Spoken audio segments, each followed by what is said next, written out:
All right, I have a question for you. No matter what industry you're in, but particularly can be geared towards those who sell and offer a product or a service. Here's the question.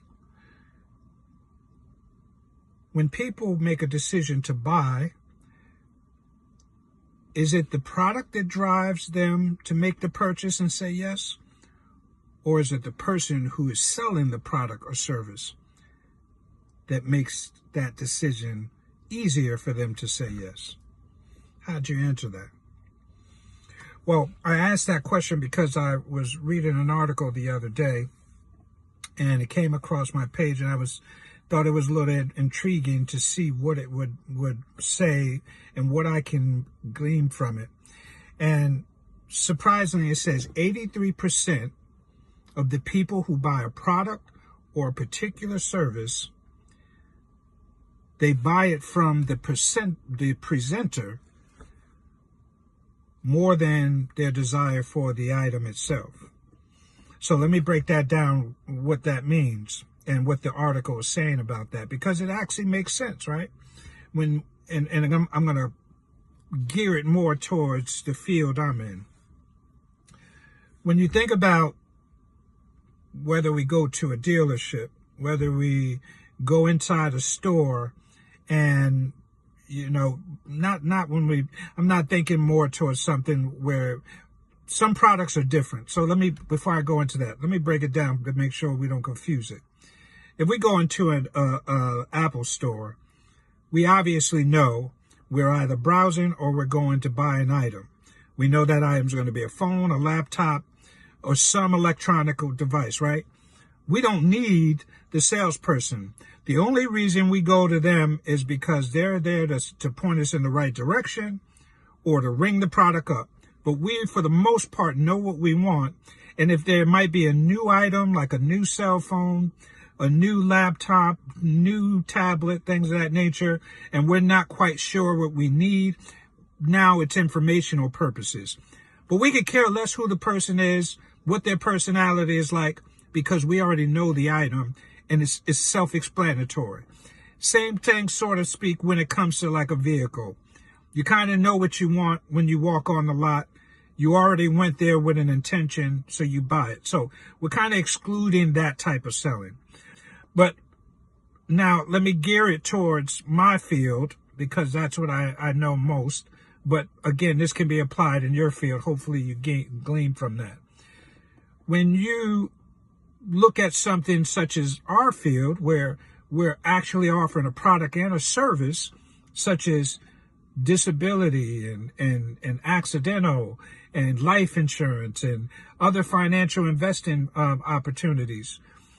You see, now there's not only information that has to be given, now there's uncertainty on what product is best. And then now we're buying from the actual person because we want to feel like we like who is the presenter of that product. We feel like we need to trust that person, and we only get a short amount of time to develop that trust in some cases. And if the person does well, more than likely it's going to lead to continuous business or continuous referrals.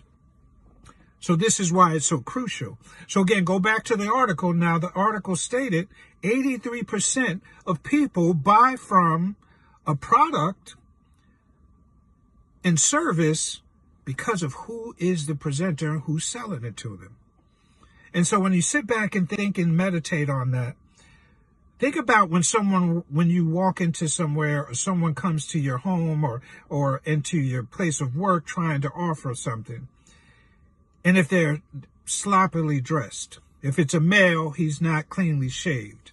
He looks like he woke up this morning, didn't really make a firm decision that he wanted to be there, and his look gives that off.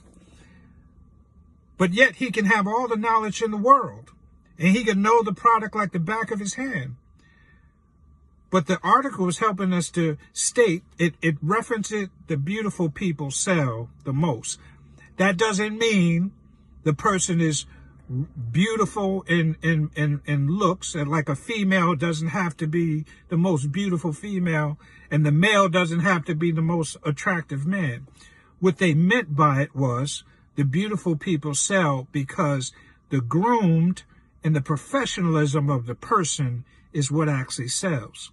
So again, going back to the illustration, if you're overweight, that doesn't matter.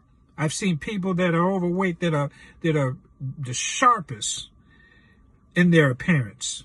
They know what works well for their body, man or female. They know how to place it. They know how to dress it. When you look at their face is groomed, their hair is done.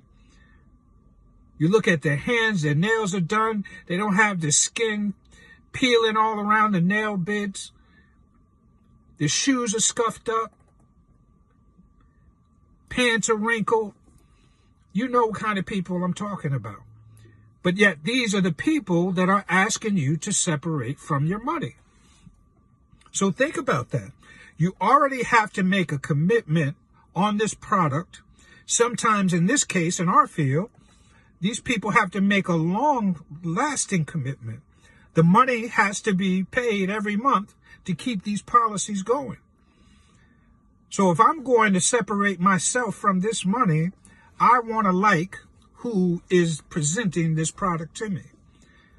I want to feel not only is the person knowledgeable, but I feel that the person, I take their professionalism for its word because how they appear to me. You know, a lot of times people blame the product. People blame the service. People blame the business for their failures and lack thereof. But really, it's not always that. Of course, yes, there's a lot of times in a lot of instances where there's things that are just out of your control. But in sales, there's a lot of things that are in our control. And that's the part we have to pay attention to. So one, again, appearance is crucial. Men, make it look like you didn't just wake up and you put an effort in your look. Women, take the time. You know what it takes to look good. You do it when you go somewhere else. You do it when you want to show off. You do it when you know there's a man around. Men, you do it when you know there are women are going to be around. Why aren't you doing it when you know your money is on the line? Your income, your livelihood is dependent on you being ready to sell. It should be that much more important for you to groom yourself correctly. So groom yourself so your appearance shows your seriousness.